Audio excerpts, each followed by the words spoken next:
On va parler du cervelet et du système extrapyramidal. Pourquoi en parler ensemble? Parce qu'on les évalue ensemble. Ils font partie d'un tout. Les deux ont des connexions intimes avec le cortex moteur, mais ni l'un ni l'autre cause une force comme telle. Les deux sont impliqués dans l'initiation et dans la modulation du mouvement. Les deux affectent la démarche et les deux résultent en un tremblement, mais les tremblements sont très différents. On va commencer avec le cervelet. Votre cervelet est en arrière du tronc, comme vous voyez ici sur la troisième image. Il encercle la partie postérieure de votre tronc. Le cervelet a un rôle dans le cortex moteur de modulation, de finesse et d'exactitude du mouvement. Il contrôle votre posture, il contrôle aussi les mouvements extraoculaires. Il est responsable pour beaucoup plus que le cortex moteur. Il fait un apprentissage moteur. C'est lui qui vous apprend à jouer du piano comme il faut, à jouer au tennis, à danser, au ballet. Il fait la modulation et la finesse et l'exactitude des mouvements. Et donc, ceci est enregistré et appris par cœur et emmagasiné dans le cervelet. Il a aussi un rôle à jouer dans les fonctions exécutives de votre lobe frontal. Il joue un rôle très important dans l'attention que vous portez à une tâche et dans l'émotivité de la tâche. Les enfants qui ont un déficit de l'attention ont souvent des problèmes au niveau cérébelleux.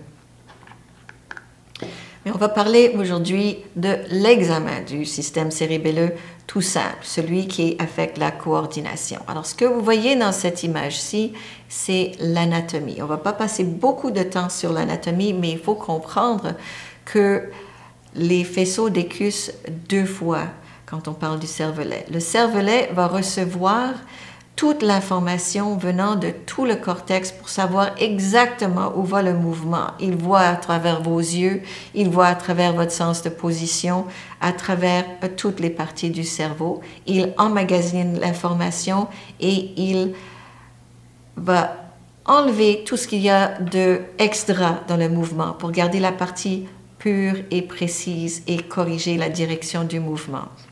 Il va passer à travers des noyaux cérébelleux et à travers le noyau rouge. Et c'est de là qu'on a nos décussations.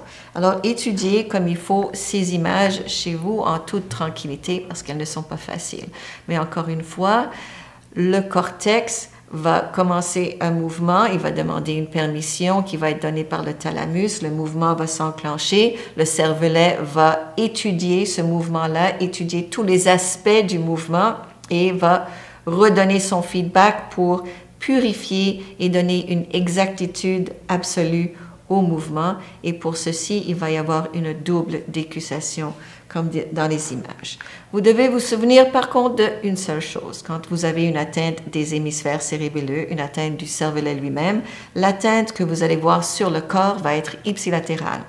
Si vous avez une atteinte au niveau du mésencéphale, là où est le noyau rouge, votre atteinte cérébelleuse, votre atteinte à l'examen clinique sera contralatérale à la lésion. Alors, c'est ça que vous devez retenir pour pouvoir localiser la lésion et c'est le but de tout examen, n'est-ce pas?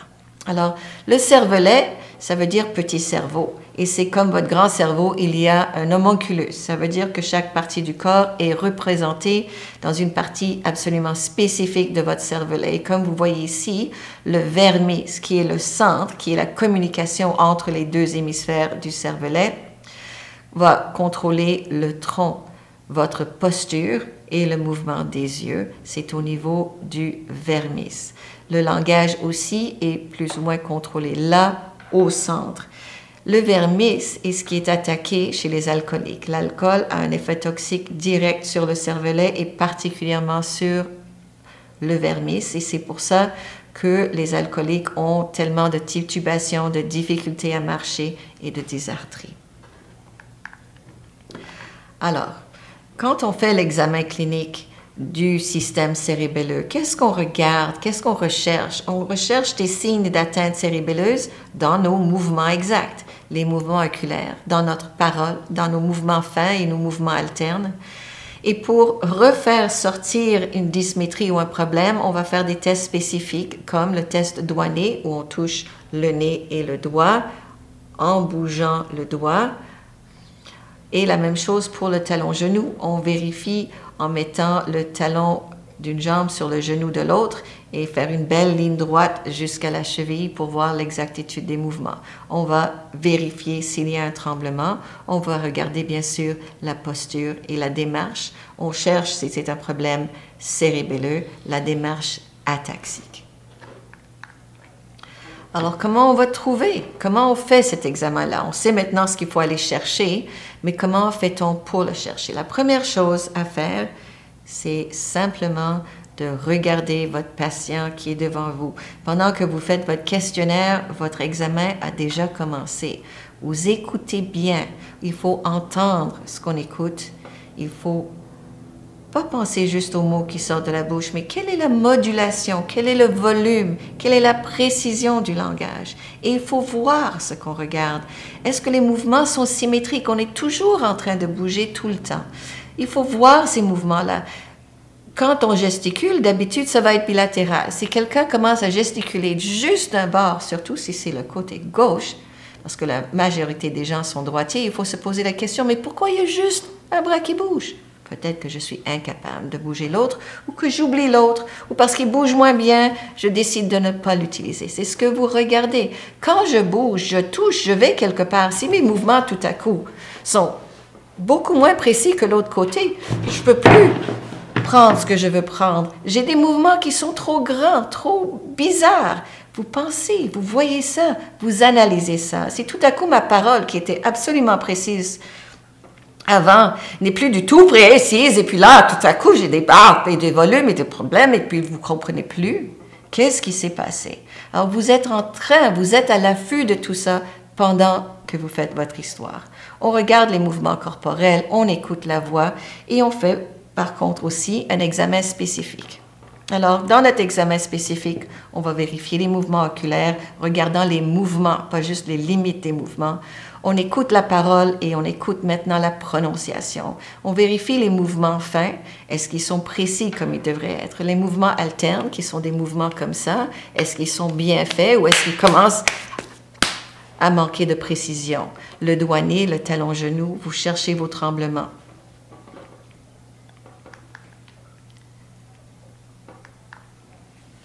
Alors, les mouvements oculaires, qu'est-ce que vous allez faire? Vous allez voir des vidéos pendant la conférence. Ce que vous devez chercher, c'est la poursuite, qui est le mouvement d'un bord à l'autre. Alors, les yeux vont aller de droite à gauche à droite, de façon comme mon doigt. Absolument parfait, aucun problème. Et tout à coup, il y a beaucoup de problèmes avec ces mouvements-là. Le mouvement est saccadé. Ça, c'est une poursuite qui est saccadée et qui est donc cérébelleuse, qui est anormale. Est-ce qu'il y a un nystagmus? Alors, au bout du regard, est-ce que les yeux restent tranquilles au bout du regard ou est-ce qu'ils ont de la misère à tenir et sont toujours en train de se corriger? Un nystagmus qui est ce qu'on dit gaze evoked, ça veut dire dans la direction du regard parce que les yeux ne tiennent pas.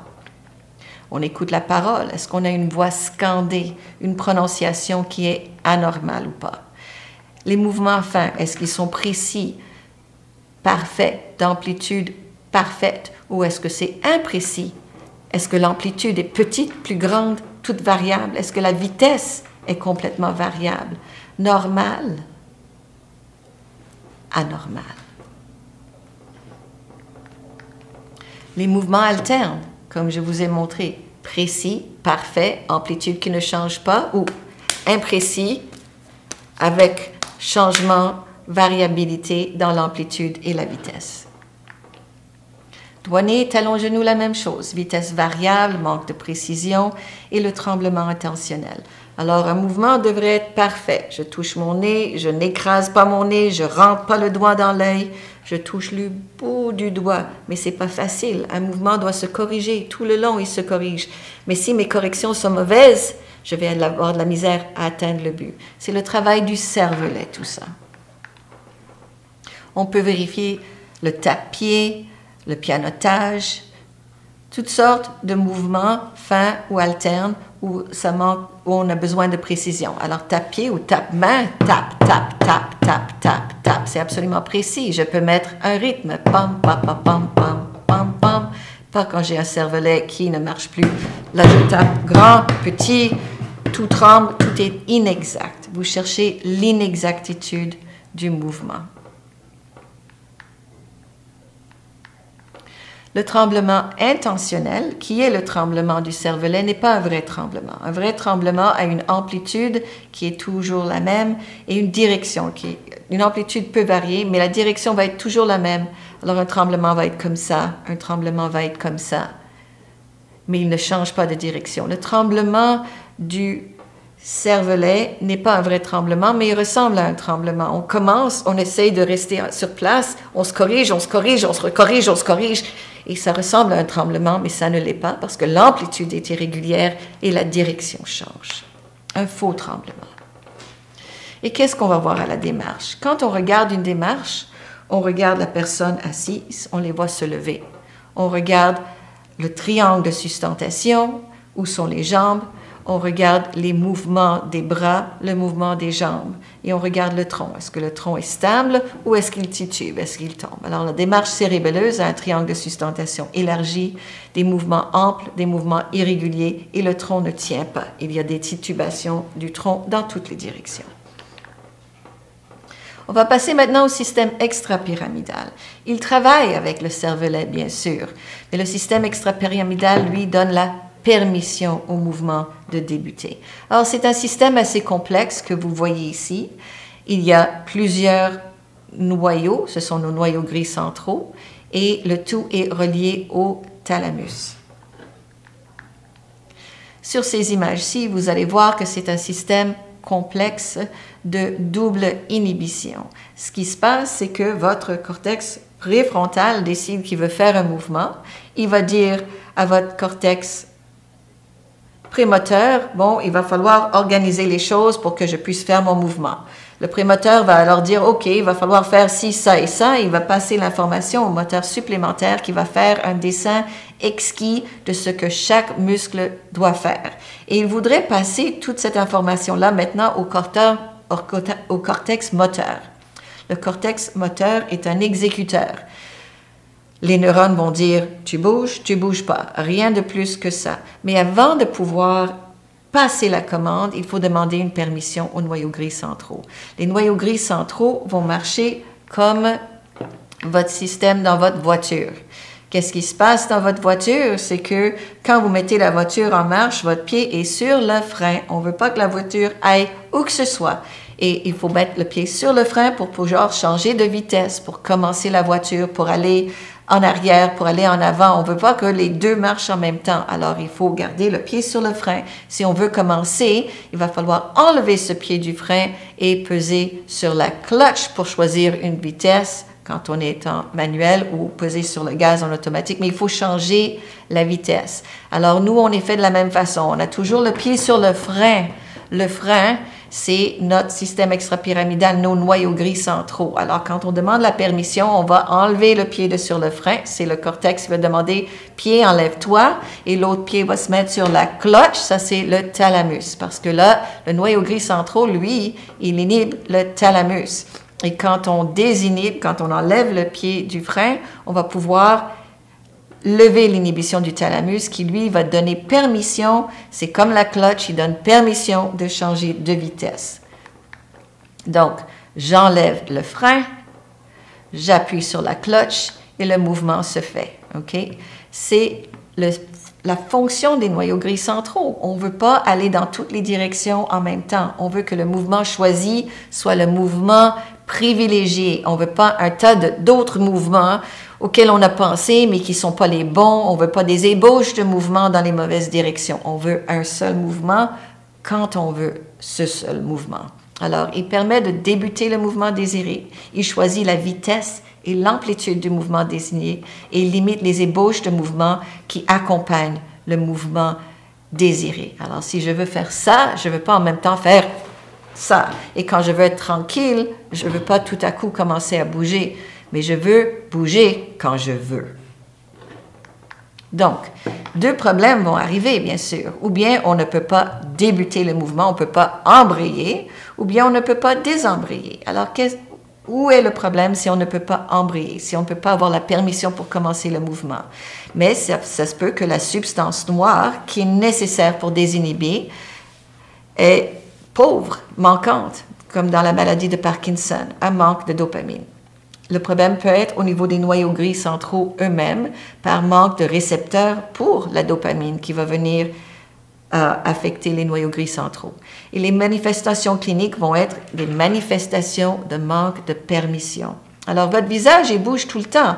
Vos yeux clignent, vous bougez la bouche, vous bougez les joues, vous êtes toujours en mouvement, même si vous ne le pensez pas, quelques-uns plus que d'autres. Mais quand vous demandez une permission pour chaque mouvement, vous allez arrêter de bouger. Et le visage va arrêter de bouger. Et les yeux vont arrêter de cligner. Et tout devient sans mouvement. Ça, c'est la bradykinésie. Il y a beaucoup moins de mouvements. Les mouvements ont de la misère à partir, donc il y en a de moins en moins. On développe aussi une rigidité, un tremblement de repos. Il y a une instabilité posturale et la démarche parkinsonienne. Tout ceci va être démontré lors de la conférence. Si le problème, c'est qu'on ne peut pas désembrayer, mais là, c'est qu'on a toujours le pied sur la cloche. Ça peut arriver s'il y a trop de substances, de L-Dopa, à qui ça arrive, mais le parkinsonien à qui on donne une tonne de dopamine pour essayer de les aider, des fois, il y en a trop dans le système et ça cause des problèmes de trop de mouvement. Dans les noyaux gris centraux, s'ils deviennent dégénérés, mais là, il n'y a plus de frein et donc le thalamus fait ce qu'il veut et on a trop de mouvements. Les conséquences, c'est qu'on ne freine plus les ébauches. On a des mouvements quand on veut être tranquille et quand on commence un mouvement, il y a plein d'autres mouvements qui s'ajoutent au mouvement désiré. Alors, quelles vont être les manifestations cliniques? Si on ne peut pas désembrayer, si on ne peut pas arrêter les mouvements, mais il y aura trop de mouvements. On peut avoir des mouvements de chorée ou d'athétose, des mouvements d'hémibalisme, des contaminations de mouvements volontaires, des mouvements involontaires spontanés, des décompositions de mouvements et des changements involontaires de tonus.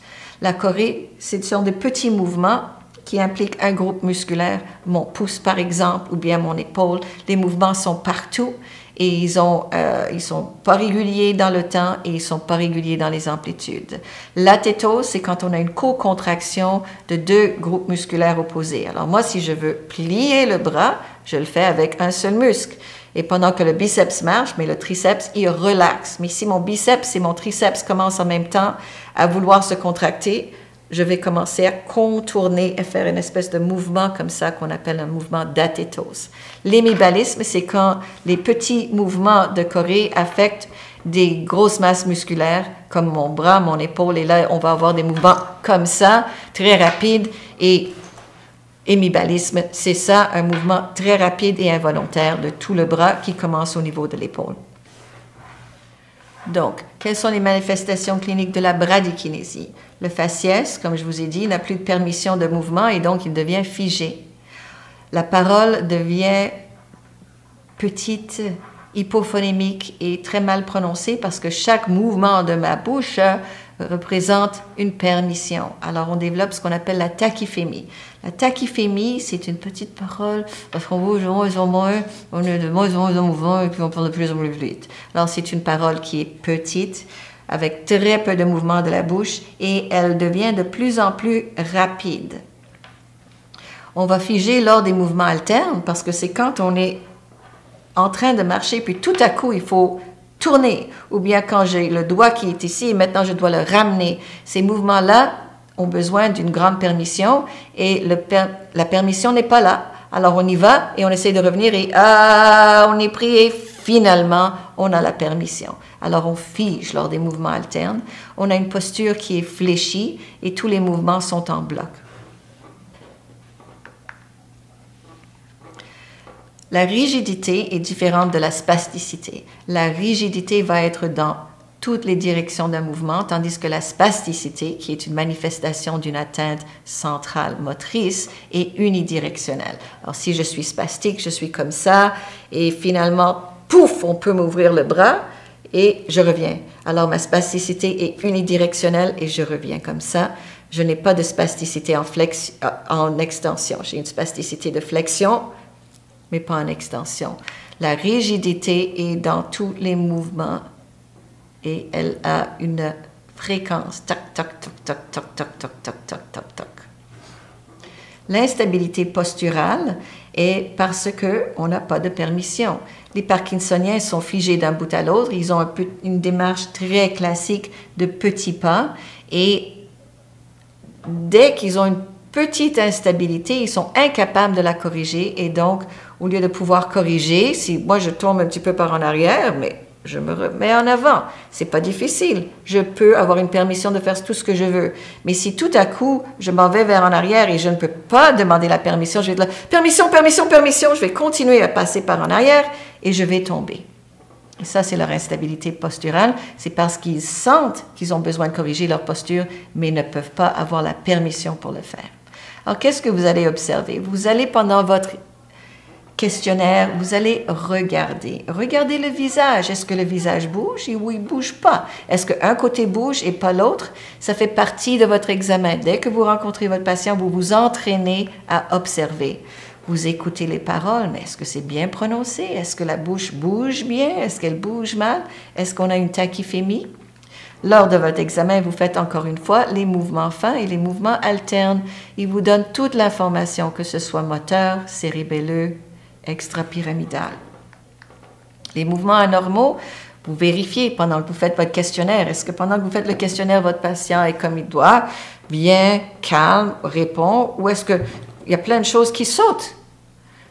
Habituez-vous à observer. Est-ce qu'il y a des tremblements? Regardez bien la posture, évaluez bien la démarche. L'observation se fait au repos, l'observation se fait lors d'action. Et l'observation la plus importante, apprenez à évaluer la démarche. Ici, vous allez voir une patiente qui est au repos. On lui a demandé, mais restez là, bougez pas, il n'y a pas de problème. Et elle est là.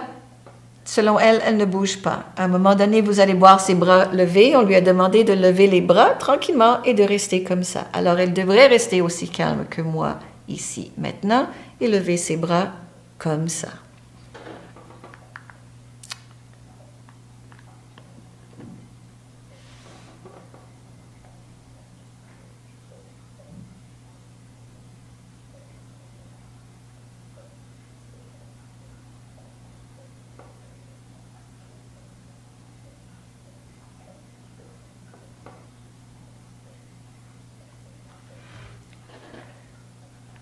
Alors, ce que vous avez vu, c'est de la choré. Et si vous regardez bien sa démarche, il y a un bras qui ballotte, qui va partout. Ce n'est pas une attitude normale de bras.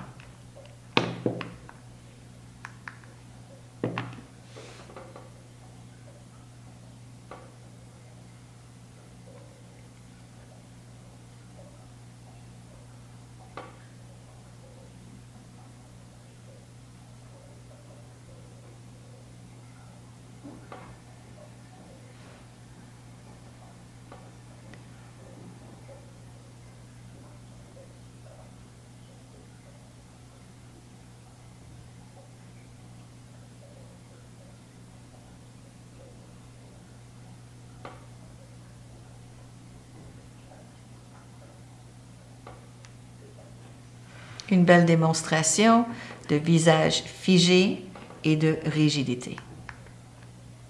Donc, comment examiner la démarche?